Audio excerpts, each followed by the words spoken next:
কিশোরগঞ্জের ভৈরব উপজেলার কালিকা প্রসাদ ইউনিয়নের পোড়া পাগলা মাজারের খাদেম রজব আলী হত্যা মামলার ৫ জন আসামিকে গ্রেফতার করেছে থানা পুলিশ।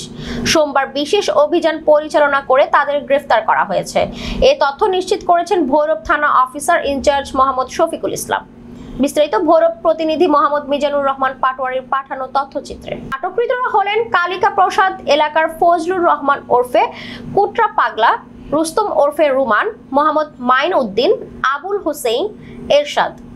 থানা পুলিশ সূত্রে জানা যায় ২৮ এপ্রিল মধ্যরাতে উপজেলা কালিকা প্রসাদ ইউনিয়নের পোড়া পাগলা মাজারে দুর্বৃত্তের ইটের আঘাতে রজব আলী নামের খাদেমের মৃত্যু হয়। ওই দিন রাতে নিহতের ছেলে জাহিদুল ইসলাম মাসুম বাদী হয়ে ৫ জনকে আসামি করে ভৈরব থানায় একটি হত্যা মামলা দায়ের করেন। এরপরই অভিযানের নামে ভৈরব থানা পুলিশ রাতে অভিযুক্ত ৫ জনকে গ্রেফতার করেছে থানা পুলিশ। অভিযোগ সূত্রে জানা যায় পোড়া পাগলার মাজারের খাদেম রজব আলী কালিকা প্রসাদের মধ্যপাড়া এলাকার মৃত সিরাজুল ইসলামের ছেলে।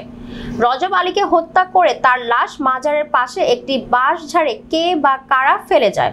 খবর পেয়ে পুলিশ লাশ উদ্ধার করে ময়না তদন্তের জন্য কিশোরগঞ্জ সদর জেনারেল হাসপাতাল মর্গে পাঠায়।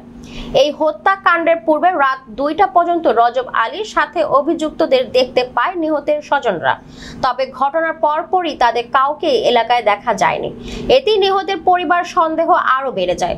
এই ঘটনায় নিহতের ছেলে বাদী হয়ে ৫ জনকে আসামি করে ভৈরব থানায় একটি হত্যা মামলা দায়ের করেন। ভৈরব থানার অফিসার ইনচার্জ শফিকুল ইসলাম বলেন, ঘটনার পর থেকে পুলিশের একাধিক টিম মাঠে নামে। রাতভর অভিযান চালিয়ে জড়িতদের চিহ্নিত করে তাদের মধ্যে ৫ জনকে গ্রেফতার করতে সক্ষম হয়েছে।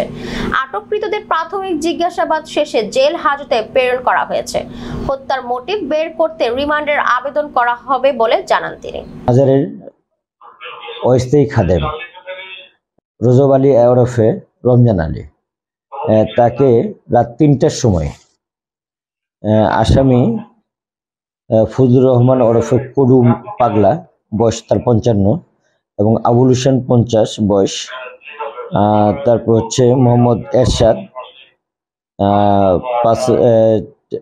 ৪ নম্বর হচ্ছে রুস্তম ওরফে রোমান, ৫ নম্বর হচ্ছে মাইনুদ্দিন। তাকে পরিকল্পিতভাবে হত্যা করে পরবর্তীতে লাশ ফেলে রেখে তারা চলে যায়। আমাদের তদন্ত টিম বিভিন্ন জায়গায় অভিযান পরিচালনা করে আসামিদেরকে প্রাথমিক অবস্থায় আমরা ৪ জনকে গ্রেপ্তার করি, পরবর্তীতে আরেকজনকে গ্রেপ্তার করি। এই সংক্রান্তে ডিজিস্টের ছেলে মোহাম্মদ জাহিদুল ইসলাম ওরফে মাসুম, তিনি এই ৫ জনের বিরুদ্ধে থানায় লিখিত অভিযোগ দায়ের করেন। এই সংক্রান্তে ভৈরব থানায় মামলা রুজু হয় এবং যে প্রাথমিকভাবে যে 4 জন অ্যারেস্ট করি, পরবর্তীতে যে অপর আসামি পলাতক ছিল এরশাদ, তাকে আমরা গ্রেপ্তার করতে সক্ষম হই। আসামিদেরকে গ্রেপ্তার পর 4 জনের বিজ্ঞ আদালতে প্রেরণ করা হয়েছে। একজন আমাদের থানা হেফাজতে আছে, আগামীকালকে তাকে আদালতে প্রেরণ করা হবে।